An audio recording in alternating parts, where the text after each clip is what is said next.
Morning. ಎಲ್ಲರೂ ಹೇಗಿದ್ದೀರಾ? ನಾನು ಚೆನ್ನಾಗಿದ್ದೀನಿ. ನೀವು ಚೆನ್ನಾಗಿದ್ದೀರಾ ಅಂದ್ಕೊಳ್ತಾ ಈ ವ್ಲಾಗ್ನ ಸ್ಟಾರ್ಟ್ ಮಾಡ್ತಾ ಇದ್ದೀನಿ. ನಾವಿವತ್ತು ಬೆಳಗ್ಗೆನೇ 6 ಗಂಟೆ ಆಗಿದೆ. ಮಹೇಶ್ವರ ಸ್ವಾಮಿಗೆ ಪೂಜೆ ಮಾಡ್ಕೊಂಬರೋಣ ಅಂಥೇಳಿ ಹುಟ್ಟಿದ್ದೀವಿ. ಇವತ್ತೆಲ್ಲ ಏನೇನು ಮಾಡ್ತೀವಿ ಏನು ಅಂತ ನೀವೇ ನೋಡಿ. ಇವತ್ತು ಇನ್ನು ಮಂಗಳವಾರ, ಹಾಗಾಗಿ ನಾವು ಹೋಗ್ತಾ ಇದ್ದೀವಿ. ನಾವು ಹಳೆ ದಿನಗಳಲ್ಲೇ ಮಹೇಶ್ವರ ಸ್ವಾಮಿ ಪೂಜೆ ಮಾಡಿ ಇದು ಮಾಡ್ತೀವಿ. ಅದಕ್ಕೋಸ್ಕರ ಇವತ್ತು ಹೊರಟಿದ್ದೀವಿ. ಎಲ್ಲರೂ ಕೆಲವರೆಲ್ಲ ಹೊಸ ದಿವಸಗಳಲ್ಲಿ ಮಾಡ್ತಾರೆ, ಅಂದರೆ ಹಬ್ಬ ಯುಗಾದಿ ಹಬ್ಬ ಆದಮೇಲೆ ಮಾಡ್ತಾರೆ. ನಾವು ಮೊದಲೇ ಮಾಡ್ತೀವಿ. ಆದ್ದರಿಂದ ಇವತ್ತು ಮಂಗಳವಾರ ಮತ್ತು ನೆಕ್ಸ್ಟ್ ಮಂಗಳವಾರ ಅಂತಂದರೆ ಹಬ್ಬ ಇರುತ್ತೆ ನೆಕ್ಸ್ಟು, ಅದಕ್ಕೆ ಹೋಗೋಕ್ಕಾಗಲ್ಲ ಅಂತ ಈ ವಾರ ನಾವು ಹೋಗೋಣ ಅಂತ ಹೊರಟಿದ್ದೀವಿ. ಬನ್ನಿ, ನಿಮ್ಮನ್ನು ಕರ್ಕೊಂಡು ಹೋಗ್ತೀವಿ. ನಾವು ಮಹೇಶ್ವರ ಸ್ವಾಮಿ ಟೆಂಪಲ್ ಎಲ್ಲಿದೆ, ಏನೋ ಹೇಗೆ ಮಾಡ್ತೀವಿ ಎಲ್ಲ ನೋಡ್ಕೊಂಬರೋಣ ಬನ್ನಿ. ಯಾವಾಗಲೂ ಮಕ್ಕಳನ್ನೆಲ್ಲ ಕರ್ಕೊಂಡು ಹೋಗ್ತಿದ್ವಿ. ಈ ವರ್ಷ ನಾನು ನಮ್ಮ ಮನೆಯವರಿಬ್ಬರೇ ಹೋಗ್ತಾಯಿದ್ದೀವಿ. ಯಾಕೆಂದರೆ ಈ ವರ್ಷ ತುಂಬ ಬಿಸಿಲಿರೋದ್ರಿಂದ ಮಕ್ಕಳು ಸೆಕೆ ಅದು ಇದು ಅಂತ ಆಗ ತೆಗಿತಾರೆ, ಮತ್ತು ನಮಗೂ ನಿಮ್ಮದೇ ಪೂಜೆ ಮಾಡೋಕ್ಕೆ ಬಿಡೋದಿಲ್ಲ. ಹಾಗಾಗಿ ಅವ್ರನ್ನ ಮನೇಲಿ ಬಿಟ್ಟು ನಾನು ನಮ್ಮ ಮನೆಯವ್ರು ಮಾತ್ರ ಹೊರಟಿದ್ದೀವಿ. ಇನ್ನು ಮನೇಲಿ ಪೂಜೆ ಎಲ್ಲ ಆಯಿತು, ಮಕ್ಕಳು ಇನ್ನೂ ಮಲಗಿದ್ರು, ನಾವು ಹೊರಟಿದ್ದೀವಿ. ಮತ್ತು ನಾನು ನಿಮಗೆ ಟೆಂಪಲ್ ಹತ್ರ ಸಿಗ್ತೀನಿ. ನಾನು ವ್ಯೂವರ್ಸ್ಗೆಲ್ಲ ಹಾಯ್ ಮಾಡಿ ಅಂತ ಹೇಳಿದೆ ನಮ್ಮ ಮನೆಯವ್ರಿಗೆ, ಅವರು ಕೂಡ ಹಾಯ್ ಮಾಡ್ತಾ ಇದ್ದಾರೆ ನೋಡಿ. ಹೊರಟಿದ್ದೀವಿ ಟೆಂಪಲ್ಗೆ. ನಾವು ವರ್ಷಕ್ಕೊಂದ್ಸರಿ ಮುನೇಶ್ವರನ ಮಾಡ್ತೀವಲ್ವ, ಯಾವಾಗ ಹೋದ್ರೂ ಮಕ್ಕಳನ್ನ ಕರ್ಕೊಂಡು ಹೋಗ್ತಿದ್ವಿ. ಆದರೆ ಈ ವರ್ಷ ತುಂಬಾ ಬಿಸಿಲಿದೆ. ಜೊತೆಗೆ ನನ್ನ ತಂಗಿ ಮಕ್ಕಳೆಲ್ಲ ಬಂದಿದ್ದರಿಂದ ಮಕ್ಕಳ ಜೊತೆ ಟೈಮ್ ಸ್ಪೆಂಡ್ ಮಾಡ್ತೀವಿ, ನೀವು ಹೋಗ್ಬಿಟ್ಟು ಬನ್ನಿ ಅಮ್ಮ ಅಂತ ಹೇಳಿದ್ರು. ಹಂಗಾಗಿ ನಾನು ಮತ್ತು ನಮ್ಮ ಮನೆಯವ್ರು ಇಬ್ಬರೇ ಹೊರಟಿದ್ದೀವಿ ನೋಡಿ. ನಮ್ಮ ಭಾವ ಇಲ್ಲೇ ಇದ್ದಾರೆ.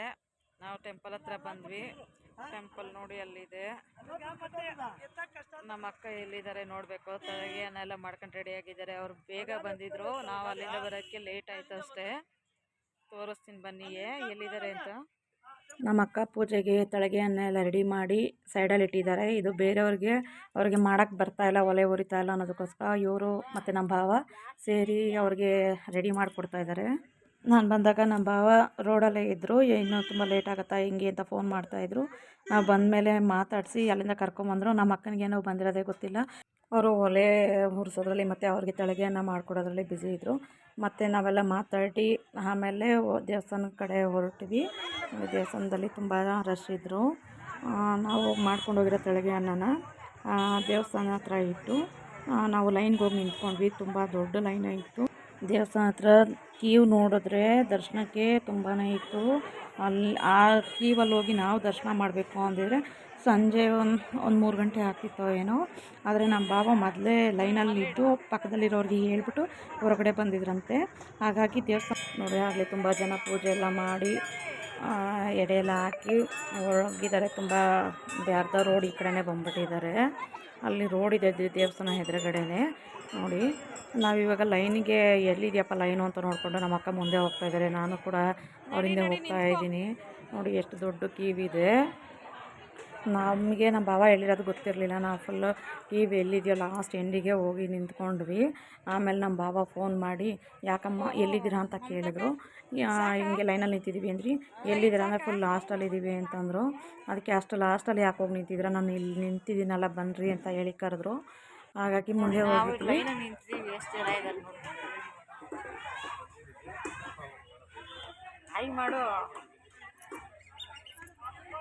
ಬಿಸಿಲಿರೋದ್ರಿಂದ ತುಂಬ ಬೇಗನೆ ಬಂದು ಅವರೆಲ್ಲ ಪೂಜೆ ಎಲ್ಲ ಮುಗಿಸ್ಕೊಂಡು ಕೋಳಿ ಎಲ್ಲ ಕೊಯ್ದು ಮರಿ ಹೊಡೆದು ಇಲ್ಲೇ ಅಡುಗೆಗಳು ಮಾಡಿ ಇಲ್ಲೇ ಊಟ ಮಾಡಿ ಹೋಗ್ತಾರೆ. ನಾವು ಕೂಡ ನನ್ನ ಮಗಂದು ಮತ್ತು ನನ್ನ ಮಗಳದು ಹುಟ್ಕೂದಲು ತೆಗಿಯೋವಾಗ ನಾವು ಅಲ್ಲೇ ಅಡುಗೆ ಮಾಡಿ ಅಲ್ಲೇ ಊಟ ಮಾಡಿ ಬರ್ತಿದ್ವಿ. ಈಗ ನಮ್ಮ ಭಾವ ಇದ್ರಲ್ಲ ಲೈನ್ನ ಅಲ್ಲೇ ಬಂದು ನಿಂತ್ಕೊಂಡಿದ್ದೀವಿ. ನಮ್ಮ ಭಾವ ಮುಂದೆ ಇದ್ದಾರೆ.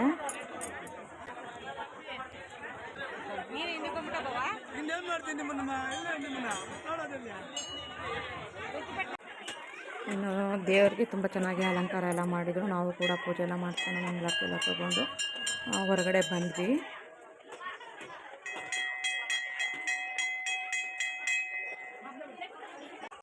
ಇನ್ನು ತೀರ್ಥ ಭಂಡಾರ ಈಸ್ಕೊತಾ ಇದ್ದಾರೆ ನಮ್ಮ ಭಾವ. ಅಲ್ಲ ನಾವು ಗರುಡಗಂಬ ಹತ್ರ ಎಡೆ ಹಾಕಬೇಕಾದ್ರೆ ಅಲ್ಲಿ ಇಡೋದಕ್ಕೆ ಬೇಕು ಅಂತೇಳಿ ಇನ್ನು ನಾವು ಮಾಡ್ಕೊಂಡು ಹೋಗಿದ್ವಲ್ಲ ಕಲ್ಗಣ್ಣಕ್ಕೆ, ಅದಕ್ಕೂ ಕೂಡ ತೀರ್ಥ ಭಂಡಾರ ಎಲ್ಲ ಹಾಕಿಸ್ಕೊಂಡ್ರು. ಈಗ ನೋಡಿ ನಾವಿಲ್ಲಿ ಎಡೆ ಇಡ್ತಾ ಇದ್ದೀವಿ. ನಮ್ಮ ಅಕ್ಕ ಇಲ್ಲಿ ಎಲ್ಲ ರೆಡಿ ಮಾಡ್ಕೊತಾ ಇದ್ದಾರೆ. ನಮ್ಮ ಮನೆಯವ್ರು ವೀಡಿಯೋ ಮಾಡ್ಕೋತಾ ಇದ್ದಾರೆ, ನಾನು ಕೂಡ ಇಲ್ಲಿ ರೆಡಿ ಮಾಡ್ತಾಯಿದ್ದೀನಿ. ನೋಡಿ ಈ ಥರ ನಾವು ವರ್ಷ ವರ್ಷ ಈ ಥರನೇ ಮಾಡಬೇಕು ಪೂಜೆ. ತುಂಬ ಬಿಸಿಲಿತ್ತು, ರೋಡಲ್ಲಿ ನಿಂತ್ಕೊಳ್ಳೋಕ್ಕೂ ಕೂಡ ಆಗ್ತಿರಲಿಲ್ಲ. ಫುಲ್ ಕಾಲೆಲ್ಲ ಸುಡ್ತಾ ಇತ್ತು. ಈ ವರ್ಷ ತುಂಬ ಬಿಸಿಲಿದೆ. ಈಗ ಪೂಜೆಗೆ ಎಲ್ಲ ರೆಡಿ ಮಾಡಿ ನಾನು ಕೂಡ ಪೂಜೆ ಮಾಡಿದೆ. ಇಲ್ಲಿ ಈಗ ನಮ್ಮ ಅಕ್ಕ ಮತ್ತು ನಮ್ಮ ಮನೆಯವರು ನಮ್ಮ ಭಾವ ಪೂಜೆ ಮಾಡ್ತಾಯಿದ್ದಾರೆ ನೋಡಿ.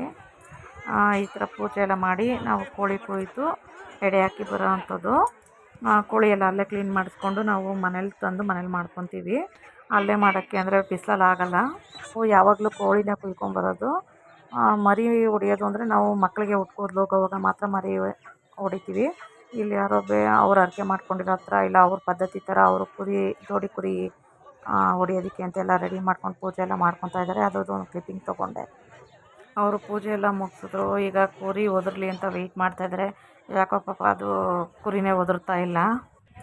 ನಾವು ಕಟ್ ಮಾಡಿರೋ ಅಂಥ ಕೋಳಿನ ಇಲ್ಲಿ ನಮ್ಮ ಭಾವ ಸಿಯೋದಕ್ಕೆ ಅಂತೆಲ್ಲ ಒಲೆ ರೆಡಿ ಮಾಡ್ಕೊತಾ ಇದ್ದಾರೆ. ಇವಾಗ ಇಲ್ಲಿ ಸಿಹಿಸ್ಬಿಟ್ಟು ನಾವು ಇಲ್ಲೇ ಅಂಗಡಿಗಳೇ ಇರುತ್ತೆ ಅಲ್ಲಿ ಕಟ್ ಮಾಡಿಸಿ ಮನೆಗೆ ತೊಗೊಂಬಂದು ಅಡುಗೆ ಮಾಡ್ಕೊತೀವಿ. ನಮ್ಮ ಭಾವ ಹೆಂಗೆ ಕೋಳಿ ಸೀತಾರೆ ಅಂತ ನೋಡ್ಕೊಂಡು ಬರೋ ವರ್ಷಕ್ಕೆ ನಾನು ಸಿಯೋಣ ಅಂತ ನೋಡ್ಕೊತಾ ಇದ್ದೀನಿ. ಸುಮ್ಮನಿರೋವು. ನಾವೇ ಇಲ್ಲಿ ನಮ್ಮ ಅಕ್ಕ ಹಸಿ ಗೊಜ್ಜೆಲ್ಲ ರೆಡಿ ಮಾಡಿಟ್ಟಿದ್ದಾರೆ. ಹಸಿ ಗೊಜ್ಜು ಅಂದರೆ ಹುಣಸೆಹಣ್ಣು, ಟೊಮೆಟೊ, ಈರುಳ್ಳಿ ಎಲ್ಲ ಹಸಿ ಹಾಕಿ ನೀರು ಹಾಕಿ ಕಿವ್ತಿರ್ತಾರೆ. ಅದನ್ನು ಹಸಿ ಗೊಜ್ಜು ಅಂತೀವಿ. ಬಿಸಿ ಅನ್ನಕ್ಕೆ ತುಂಬ ಚೆನ್ನಾಗಿರುತ್ತೆ. ಅದು ರೇಷನ್ ಅಕ್ಕಿಯಲ್ಲಿ ಅನ್ನ ಮಾಡಿಕೊಂಡ್ರೆ ಅಂತ ಇನ್ನೂ ತುಂಬ ಚೆನ್ನಾಗಿರುತ್ತೆ. ನಾವಿಬ್ಬರು ವೆಯ್ಟ್ ಮಾಡ್ತಾಯಿದ್ದೀವಿ. ನಮ್ಮ ಮನೆಯವರು ಮತ್ತು ನಮ್ಮ ಭಾವ ಚಿಕನ್ ಕಟ್ ಮಾಡಿಸ್ಕೊಬರೋಕ್ಕೆ ಅಂತ ಹೋಗಿದ್ದಾರೆ. ಇನ್ನು ಅಲ್ಲೇ ನಾವು ತಳಗೆ ಅನ್ನ ಹಾಕ್ಕೊಂಡು ಮತ್ತು ಹಸಿ ಗೊಜ್ಜು ಹಾಕ್ಕೊಂಡು ಊಟ ಎಲ್ಲ ಮಾಡಿ ಹೊರಟ್ವಿ. ಈಗ ಹೊರಟಿರೋದು ದಾಸಹಳ್ಳಿ ಅಂತ ಇದೆ. ಅಲ್ಲೂ ಕೂಡ ನಾವು ಮುನೇಶ್ವರನ ಮಾಡಬೇಕು. ಅಲ್ಲೇನು ನಾವು ತಳಗೆ ಅನ್ನ ಎಲ್ಲ ಮಾಡಲ್ಲ, ಜಸ್ಟ್ ಪೂಜೆ ಮಾಡಿಸ್ಕೊಂಡು ಬರ್ತೀವಿ ಅಷ್ಟೇ. ನಮ್ಮ ಭಾವ ಗಾಡಿನಲ್ಲಿ ಬರ್ತಾ ಇದ್ದಾರೆ. ನಾನು ನಮ್ಮ ಅಕ್ಕ ಎಲ್ಲ ಕಾರೆಲ್ಲ ಹೊರಟ್ವಿ. ಕಾರು ಇಲ್ಲೇ ನಿಲ್ಲಿಸಿ ನಡ್ಕೊಂಡು ಹೋಗ್ತಾ ಇದ್ದೀವಿ. ಎಲ್ಲಿ ಅಲ್ಲ ಊರ ಹೆಸರು ಬೇಡ, ದಾಸರಳ್ಳಿ, ದಾಸಹಳ್ಳಿಗ ಮುನೇಶ್ವರನ ದೇವಸ್ಥಾನ ದಾಸರಳ್ಳಿ. ನೋಡಿ ಇವಾಗ ಮತ್ತೆ ಇಲ್ಲಿ ಮಾಡ್ಕೊಂಬರೋಕ್ಕೆ ಹೋಗ್ತಾ ಇದ್ದೀವಿ ದೇವಸ್ಥಾನಕ್ಕೆ. ಇಲ್ಲಿ ತೋಟಗಳಲ್ಲಿ ಮಾಡ್ಕೊಂಡಿರ್ತಾರಲ್ಲ ಆ ಥರ ಮುನೇಶ್ವರ ತೋಟಗಳಾಗಲ್ಲ, ಹಳೆ ಕಾಲದಿಂದ ಸಂಪ್ರದಾಯ ಅದು. ಅದೇ ತೋಟಗಳಲ್ಲಿ ಮಾಡಿರ್ತಾರಲ್ಲ, ಅದಕ್ಕೆ ಇಲ್ಲಿ ಕೂಡ ಮಾಡಬೇಕು ನಾವು. ಹಂಗಾಗಿ ಹೋಗ್ತಾ ಇದ್ದೀವಿ. ನಮ್ಮ ಭಾವ ಮುಂದೆ ಹೋಗ್ತಾ ಇದ್ದಾರೆ, ನಮ್ಮ ಮನೆಯವ್ರು ಹಿಂದೆ ಕಾರ್ ಪಾರ್ಕ್ ಮಾಡಿ ಬರ್ತಾ ಇದ್ದಾರೆ. ನಾನು ನಮ್ಮ ಅಕ್ಕ ಮಾತ್ರ ಹೋಗ್ತಾ ಇದ್ದೀವಿ. ಮೊದಲೆಲ್ಲ ಇಲ್ಲಿ ಬಂದರೆ ಬರೀ ಬೀಡಿರೋದು, ಯಾಕೆಂದರೆ ಅವ್ರು ಮಳೆ ನೀರಿಗೆ ಮಾತ್ರ ರಾಗಿ ಮಾತ್ರ ಬೆಳೀತಾ ಇರೋರು. ಈಗ ಎಲ್ಲ ಕಡೆ ತೋಟಗಳವರು ಕೂಡ ಶಾವಂತಿಗೆ, ರೋಸು ಮತ್ತು ಜೋಳ ಈ ಥರ ಎಲ್ಲ ಹಾಕ್ಕೊಂಡಿದ್ದಾರೆ. ಫುಲ್ಲು ನೋಡೋಕ್ಕೆ ತುಂಬ ಚೆನ್ನಾಗಿ ಕಾಣುತ್ತೆ. ಮನಸ್ಸಿಗೂ ಕೂಡ ತುಂಬ ಖುಷಿ ಆಗುತ್ತೆ. ಮೊದಲೆಲ್ಲ ಕೆರೆಯಲ್ಲಿ ನೀರಿರಲಿಲ್ಲ ಅಂಥೇಳಿ ಯಾರೂ ಬೆಳೆಗಳನ್ನ ಬೆಳೀತಾ ಇರಲಿಲ್ಲ, ಬರೀ ರಾಗಿ ಮಾತ್ರ ಬೆಳ್ಕೊಳ್ಳೋರು ಅಷ್ಟೇ ಮಳೆ ನೀರಿಗೆ. ಕೆರೆಯಲ್ಲಿ ನೀರಿರೋದ್ರಿಂದ ನೋಡಿ ಬಾವಿನಲ್ಲೂ ಕೂಡ ತುಂಬ ಮೇಲೇ ನೀರಿದೆ. ಇನ್ನು ಈಗಾಗಲೇ ಇಲ್ಲಿ ದೇವಸ್ಥಾನ ಹತ್ರ ನೋಡಿ ಎಲ್ಲರೂ ಪೂಜೆ ಮಾಡ್ಕೊಂಡು ಹೋಗಿದ್ದಾರೆ. ಇಲ್ಲಿ ಯಾರೋ ಮಗುಗೆ ಇಲ್ಲೇ ಉಟ್ಕೋದ್ಲು ತೆಗಿಬೇಕು ಅಂಥೇಳಿ ಅವರು ಕೂಡ ಪೂಜೆ ಮಾಡ್ತಾಯಿದ್ರು. ಅವ್ರದ್ದು ಪೂಜೆ ಆಗಲಿ ಅಂತ ನಾವು ಕೂಡ ವೆಯ್ಟ್ ಮಾಡ್ತಾಯಿದ್ವಿ. ಇನ್ನು ಇಲ್ಲಿ ಮರದಲ್ಲಿ ಜೇನುಹುಳುಗಳು ಜಾಸ್ತಿ ಗೂಡು ಕಟ್ಟಿರುತ್ತೆ. ಅದು ಸಾಂಬ್ರಾಣಿ ಕಡ್ಡಿ ಹೊಗೆ ಮತ್ತು ಕರ್ಪೂರದ ಹೊಗೆಗೆ ಎದ್ದು ಬಿಡುತ್ತೆ ಅಂದ್ಬಿಟ್ಟು ಎಲ್ಲರೂ ತುಂಬ ದೂರದಲ್ಲಿ ಹೋಗಿ ತಳಗೆಯನ್ನು ಆಗಿರ್ಬೋದು, ಅಡುಗೆಗಳಾಗಿರ್ಬೋದು ಮಾಡ್ತಾಯಿರ್ತಾರೆ. ಇಲ್ಲಿ ಸುತ್ತಮುತ್ತ ಸ್ವಲ್ಪ ದೂರದಲ್ಲಿ, ಹತ್ರದಲ್ಲಿ ಯಾರೂ ಮಾಡೋದಿಲ್ಲ. ಇನ್ನು ಇಲ್ಲಿ ನೋಡಿ ಈ ಥರ ಪೂಜೆ ಮಾಡಿದ್ದಾರೆ. ಇನ್ನು ನಮ್ಮ ರಿಲೇಷನ್ ಅವರೊಬ್ಬರು ಕೂಡ ಸಿಕ್ಕಿದ್ರು. ಅವ್ರ ಜೊತೆ ನಮ್ಮ ಭಾವ ಮಾತಾಡ್ತಾಯಿದ್ರು. ಇವ್ರದ್ದು ಅದೇ ಊರು. ಇನ್ನು ನಾವು ಎಲ್ಲ ಪೂಜೆ ಎಲ್ಲ ಮಾಡಿಕೊಂಡು ಬಂದ್ವಿ. ನಮ್ಮ ಮನೆಯವರು ಬಾವಿ ಹತ್ರ ಹೋಗಿ ನೋಡ್ತಾಯಿದ್ರು. ಏನಿದೆ ಅಂತ ಕೇಳಿದ್ರೆ ಮೀನಿದೆ ಅಂತ ಹೇಳಿದ್ರು. ಅವರು ಬಾವಿ ಒಳಗಡೆ ಮೀನು ಸಾಕೊತಾರೆ. ಅದಕ್ಕೆ ನಮ್ಮ ಮನೆಯವರು ಕಡಲೆಪುರಿ ಎಲ್ಲ ತೊಗೊಂಡೋಗಿ ಹಾಕ್ತಾಯಿದ್ರು. ನನಗಂತೂ ಝೂಮ್ ಮಾಡಿ ನೋಡಿದ್ರು ಕೂಡ ಒಂದು ಮೀನು ಏನೂ ಕಾಣಲಿಲ್ಲ. ನನ್ನ ಮನೆಯವ್ರನ್ನ ರೇಗಿಸಿದೆ, ಮೀನಿದೆ ಅಂತೀರ ಕಡಲೆಪುರಿ ಎಲ್ಲ ತೊಗೊಂಬಂದು ಹಾಕ್ತಾಯಿದ್ರೆ ಎಲ್ಲೂ ಕಾಣಿಸ್ತಾನೆ ಇಲ್ಲ ಅಂಥೇಳಿ. ಇದೆ ಅಂತ ಅಲ್ಲೊಬ್ರು ತಾತ ಇದ್ದರು, ಅವರು ಕೂಡ ಹೇಳ್ತಾಯಿದ್ರು. ನನಗಂತೂ ಬಾವಿನಲ್ಲಿ ನೀರು ನೋಡಿ ತುಂಬಾ ಖುಷಿ ಆಯಿತು. 2 ವರ್ಷ ಮುಂಚೆ ಬಾವಿನಲ್ಲಿ ನೀರೇನೂ ಇರಲಿಲ್ಲ. ಹೋದ ವರ್ಷ ಸ್ವಲ್ಪ ನೀರಿತ್ತು, ಯಾಕೆಂದರೆ ಹೋದ ವರ್ಷ ಕೂಡ ಕೆರೆ ತುಂಬಿತ್ತು. ಆದರೆ ಸ್ವಲ್ಪ ನೀರು ಕಡಿಮೆ ಇತ್ತು. ಆದರೆ ಈ ವರ್ಷ ತುಂಬ ಜಾಸ್ತಿ ಇದೆ ನೀರು. ಇನ್ನು ಮನೆ ಕಡೆ ಹೊರಡೋಣ ಅಂಥೇಳಿ ಹೊರಟ್ವಿ. ನಾವು ಮಕ್ಕಳನ್ನ ಬಿಟ್ಟು ಬಂದಿದ್ದರಿಂದ ಬೇಗ ಹೋಗೋಣ ಅಂದ್ಕೊಂಡ್ವಿ. ನಮ್ಮ ರಿಲೇಷನ್ ಅಂತ ಹೇಳಿದ್ನಲ್ಲ, ಅವರು ಪೂಜೆ ಇಷ್ಟೊತ್ತವರೆಗೂ ಇದ್ದು ಮತ್ತು ಪ್ರಸಾದ ತೊಗೊಳ್ದೆ ಹೋಗ್ತೀರಾ ಬನ್ನಿ ಅಂತೇಳಿ ಪ್ರಸಾದ ಎಲ್ಲ ಕೊಟ್ಟರು.